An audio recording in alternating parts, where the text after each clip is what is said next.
ఎటువంటి సర్జరీ లేకుండా sciatica, spondylitis, frozen shoulder కి కేవలం 45 నిమిషాలలో నొప్పి లేని అత్యాధునిక చికిత్స Prana pain clinic. Hi hello నమస్తే, welcome to box office. Pawan Kalyan, Allu Arjun మధ్య దూరాన్ని పుష్ప 2 సక్సెస్ మీట్ తగ్గించేసిందా? అటు మెగా ఫ్యాన్స్, ఇటు అల్లు ఫ్యాన్స్ ఒకరి మీద ఒకరు ట్రోలింగ్ చేసుకుంటున్నా పవన్ కళ్యాణ్ బూసెత్తని బన్నీ థ్యాంక్స్ చెప్పాడు.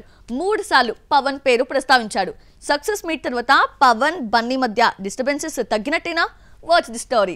పుష్ప 2 సక్సెస్ మీట్ లో సుకుమార్, బన్నీ అందరికీ థ్యాంక్స్ చెప్పారు. టికెట్ రేట్స్ పెంచుకునే అవకాశం ఇచ్చిన 2 తెలుగు రాష్ట్ర ప్రభుత్వాలకి థ్యాంక్స్ చెప్పిన బన్నీ ఆంధ్రప్రదేశ్ దగ్గరకు వచ్చేసరికి ముఖ్యమంత్రితో పాటు డిప్యూటీ చీఫ్ మినిస్టర్ పవన్ పేరు ప్రస్తావించడం విశేషం. 6 నెలలుగా మెగా ఫ్యాన్స్, అల్లు ఫ్యాన్స్ మధ్య నడుస్తున్న ట్రోలింగ్ కి ఫుల్ స్టాప్ పెట్టినట్టయింది. ఏకంగా 3 సార్లు పవన్ కి థ్యాంక్స్ చెప్పాడు బన్నీ. స్పెషల్ నోట్ అంటూ థ్యాంక్ యూ పవన్ బాబాయ్ అంటూ ప్రేమను చాటాడు. పుష్ప సక్సెస్ క్రెడిట్ ని సుకుమార్ కి ఇచ్చేశాడు బన్నీ. తన యాక్టింగ్ కి వస్తున్న ప్రశంసలు అన్ని డైరెక్టర్ కే చెందుతాయి అన్నాడు. ఆయన తనని నడిపించారని, అందుకే credit one and only Sukumar కే దక్కుతుంది అన్నాడు బన్నీ. పుష్ప 2 రిలీజ్ రికార్డ్స్ తో మొదలైంది. RRR ప్రీ రిలీజ్ బిజినెస్ 450 కోట్లకు జరుపుకుంటే పుష్ప 2 థియేట్రికల్ రైట్స్ ని 617 కోట్లకు అమ్మారు. ఇక రిలీజ్ తర్వాత మొదటి రోజు వరల్డ్ వైడ్ గా 294 కోట్ల గ్రాస్ కలెక్ట్ చేసి అప్పటి వరకు RRR పేరు మీద ఉన్న 223 కోట్ల రికార్డ్ ని బ్రేక్ చేసేసింది. రెండో రోజు 155 కోట్లు కలెక్ట్ చేసి 2 రోజుల్లో ప్రపంచవ్యాప్తంగా 449 కోట్లకు చేరింది. ఇక బాలీవుడ్ లో అయితే వసూలు ఎక్కడికి వెళ్ళి ఆగుతాయో చెప్పలేకపోతున్నారు. మొదటి రోజు 72 కోట్లతో జవాన్ పేరు మీదున్న 65 కోట్లను దాటేసింది. ఇక రెండో రోజు తగ్గేదే లేదంటూ హిందీలో 59 కోట్లు కలెక్ట్ చేసింది. 2 రోజుల్లో 131 కోట్లు వసూలు చేయగా శని ఆదివారాల్లో నెంబర్ సర్ప్రైజింగ్ గా ఉంటుందని బాలీవుడ్ మీడియా రాస్తోంది. పుష్ప 2 సక్సెస్ మీట్ లో సుకుమార్ ముందుగా రాజమౌళికి థ్యాంక్స్ చెప్పాడు. రాజమౌళి చెప్పకపోతే పుష్పను హిందీలో రిలీజ్ చేసేవాళ్ళం కాదని, పుష్ప 2 ఈ స్థాయికి రావడానికి కారణం రాజమౌళినే అంటూ స్పెషల్ గా థ్యాంక్స్ చెప్పాడు. చాలా కాలంగా ఖాళీగా ఉన్న సమంత బిజీ అయిపోయింది. సిటాడెల్ స్ట్రీమింగ్ తర్వాత సినిమాతో ముందుకొస్తుందనుకుంటే మళ్ళీ వెబ్ సిరీస్ నే నమ్ముకుంది. శామ్ కి వరుస ఆఫర్స్ ఇచ్చి ఆదుకుంటున్న ఆ దర్శకులెవరు? వెబ్ సిరీస్ తో సెకండ్ ఇన్నింగ్స్ లాగించేస్తుందా? సమంత సినిమా కెమెరా ముందుకొచ్చి నెలలు గడిచిపోతున్నాయి. ఖుషి తర్వాత ఎట్టకేలకి సొంతం బ్యానర్లో మా ఇంటి బంగారం మూవీ అనౌన్స్ చేసినా ఇంకా షూటింగ్ మొదలు కాలేదు. అసలు ఈ ప్రాజెక్ట్ ఉంటుందో లేదో కూడా తెలియడం లేదు. ఈలోగా బాలీవుడ్ వెబ్ సిరీస్ దక్కించుకుంది. ది ఫ్యామిలీ మ్యాన్ 2తో హిందీ ఆడియన్స్ కు దగ్గరైన శామ్ నటించిన రెండో వెబ్ సిరీస్ సిటాడెల్ నవంబర్లో స్ట్రీమింగ్ అయింది. ఈ వెబ్ సిరీస్ విమర్శలు తీసుకొచ్చిన మరో వెబ్ సిరీస్ ఆఫర్ అందుకుంది సమంత. శామ్ నటించిన 2 వెబ్ సిరీస్లు ది ఫ్యామిలీ మ్యాన్ 2, సిటాడెల్ తీసిన రాజ్ అండ్ డీకే శామ్ కు వరుస ఆఫర్స్ ఇచ్చి ఆదుకుంటున్నారు. ఈ దర్శకద్వయం నిర్మించే యాక్షన్ వెబ్ సిరీస్ రక్త్ బ్రహ్మాండలో శామ్ నే తీసుకున్నారు. షూటింగ్ లో జాయిన్ అయినట్టు ఇన్స్టా స్టోరీస్ లో పేర్కొంది శామ్. ఈ కొత్త వెబ్ సిరీస్ లో శామ్ ఆదిత్య రాయ్ కపూర్ తో జతకడుతోందట. యాక్షన్ ఓరియంటెడ్ వెబ్ సిరీస్ కావడంతో మార్షల్ ఆర్ట్స్ లో ట్రైన్ అయి మరీ నటిస్తోంది. సినిమా లేని సమయంలో the family man 2, Citadel, latest గా రక్త్ బ్రహ్మాండతో దర్శకద్వయం రాజ్ అండ్ డీకే శామ్ ను ఆదుకున్నారు. తుంబార్ దర్శకుడు రహీ అనిల్ బార్వే డైరెక్షన్ లో ఈ వెబ్ సిరీస్ రూపొందుతోంది. శామ్ ఈ మధ్య యాక్షన్ ని నమ్ముకుంటోంది. యశోదలో యాక్షన్ సీన్స్ మొదలు the family man, Citadel, latest గా రక్త్ బ్రహ్మాండ అన్ని యాక్షన్ వెబ్ సిరీస్లే. అలాగే వెబ్ సిరీస్ పేరు చెప్పుకొని గ్లామర్ డోస్ పెంచింది. సిటాడెల్లో అయితే ఇంటిమసీ సీన్స్ తో రెచ్చిపోయింది. ఓ బేబీ, యూటర్న్ లో పర్ఫార్మెన్స్ తో పేరు తెచ్చుకున్న శామ్ ప్రస్తుతం యాక్షన్, రొమాన్స్ తో కెరీర్ ని నడిపించేస్తోంది.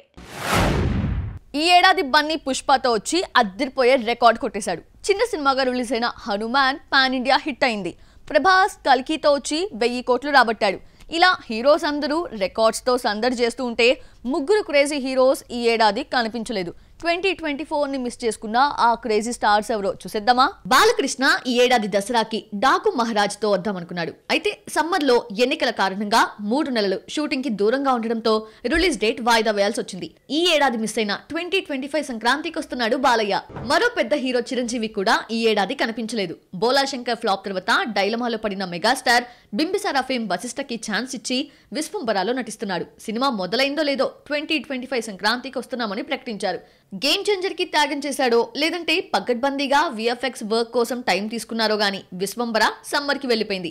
అదేంటో గానీ ఈ ఏడాది మెగా హీరోస్ మొహం చాటేశారు. బ్రో తర్వాత పవన్, సాయిధరం తేజ్ సినిమా ఒక్కటి రాలేదు.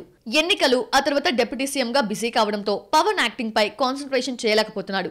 మార్చ్ 28న వస్తుందని ప్రకటించిన హరిహర వీరమల్లు అయినా వస్తుందో లేదో చూడాలి మరి. అయితే వచ్చే ఏడాది ఓజీ కూడా రిలీజ్ కావడంతో 2024 గ్యాప్ ని 2025తో భర్తీ చేస్తున్నాడు.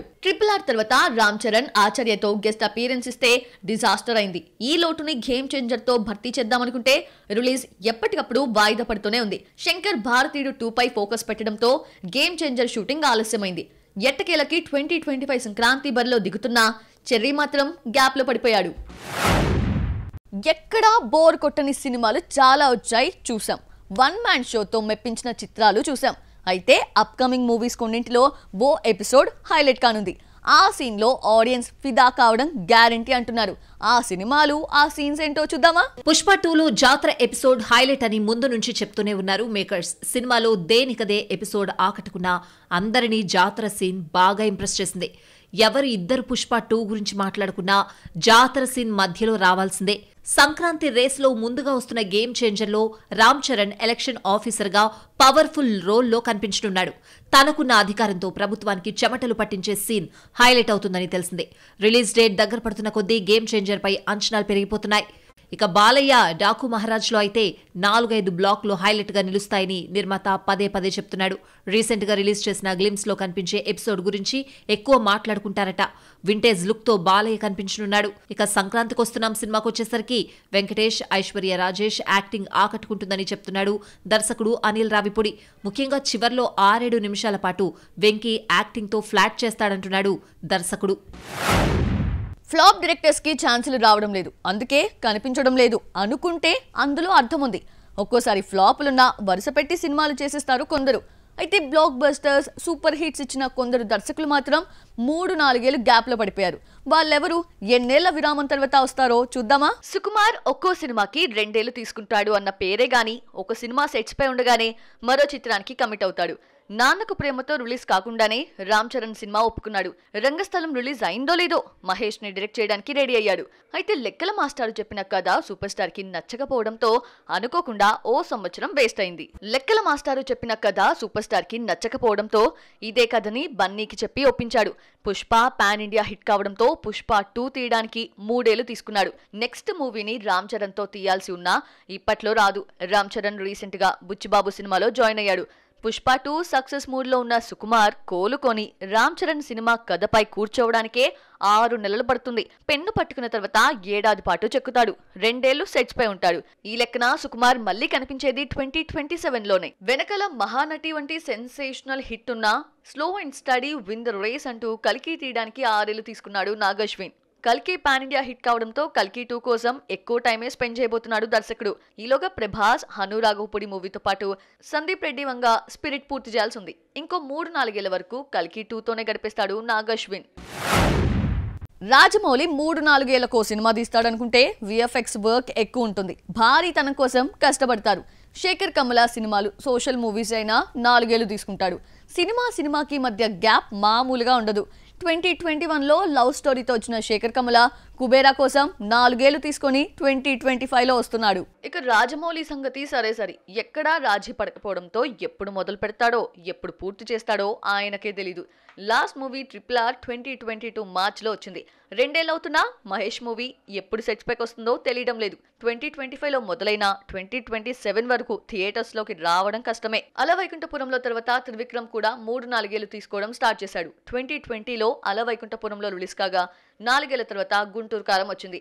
గుంటూరు కారం తర్వాత బన్నీ సినిమాకు కమిట్ అయినా ఈసారి మేకింగ్ కోసమే 2 ఏళ్లు తీసుకుంటున్నాడు. బిగ్ స్పాన్ ఉన్న కథని రెడీ చేయమనడంతో ఈసారి ఎక్కువ టైం తీసుకుంటాడు. సోషల్ మూవీస్ తీసే సందీప్ రెడ్డి వంగ కూడా సుకుమార్ లా టైం ఎక్కువే తీసుకుంటాడు. కబీర్ సింగ్ తర్వాత యానిమల్ తీయడానికి 4 ఏళ్లు పట్టింది. స్పిరిట్ వచ్చే ఏడాది మధ్యలో మొదలైన రిలీజ్ మాత్రం 2026లోనే. ఈ దర్శకుల నుంచి 2 ఏళ్లకో సినిమా వస్తుందని ఊహించడం ఇక కష్టమే. తమన్నా కేవలం గ్లామర్ హీరోయిన్ మాత్రమే కాదు, ఆమె ఒక పవర్ఫుల్ హీరోయిన్. గ్లామర్ హీరోయిన్ అన్న ముద్ర పడినా అప్పుడప్పుడు శక్తివంతమైన పాత్రలతో ముందుకొస్తుంది.